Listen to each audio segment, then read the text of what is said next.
and welcome to Miss Lisa's Learning Hub. Today we're going to be talking a little bit about pronouns.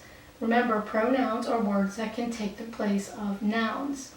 We can divide pronouns into a couple of different kinds, and some of those being subject and object pronouns.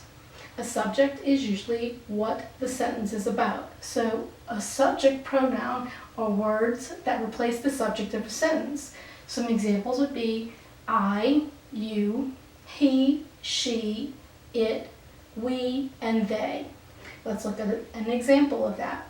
Let's say that our sentence might be Megan loves to read books. Megan is the subject of a sentence. It is a noun.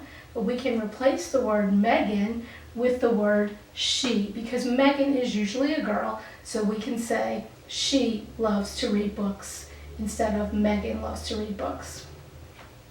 In our next example, we have object pronouns, and they replace the object or a sentence. They receive the action of the verb. Remember, a verb is an action word. It tells you what's happening in the sentence. Is there running, skipping, jumping, some type of action? Our object pronouns are me, you, him, her, it, us, and them. And an example sentence would be, I saw James at the park yesterday. So we know that saw is going to be the action word in the sentence. Who did we see? We saw James. So James is the object of the sentence. We want to change his name to a pronoun. So since James is generally a male figure, we would use him. So we would say, I saw James at the park yesterday. All right, let's practice. Let's look at each of these sentences and pick which is the correct pronoun to change it to in the sentence. Anna's parents took she or her to the lake.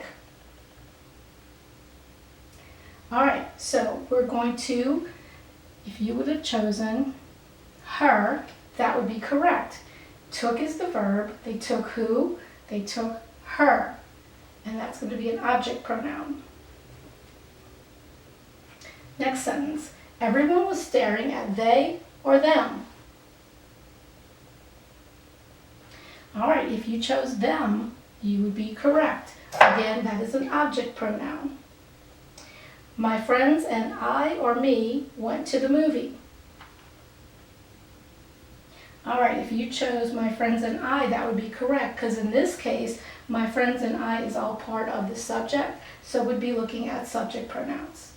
And lastly, my father always tells I or me that I can become anything I want to be if I work hard. All right, my father always tells me. Here's our verb. We are after the verb, so we're using an object pronoun, and we would use the word me. All right, if you like what you saw, please consider liking and subscribing to my channel. Let me know what you think in the comments, and I'll see you in the next one.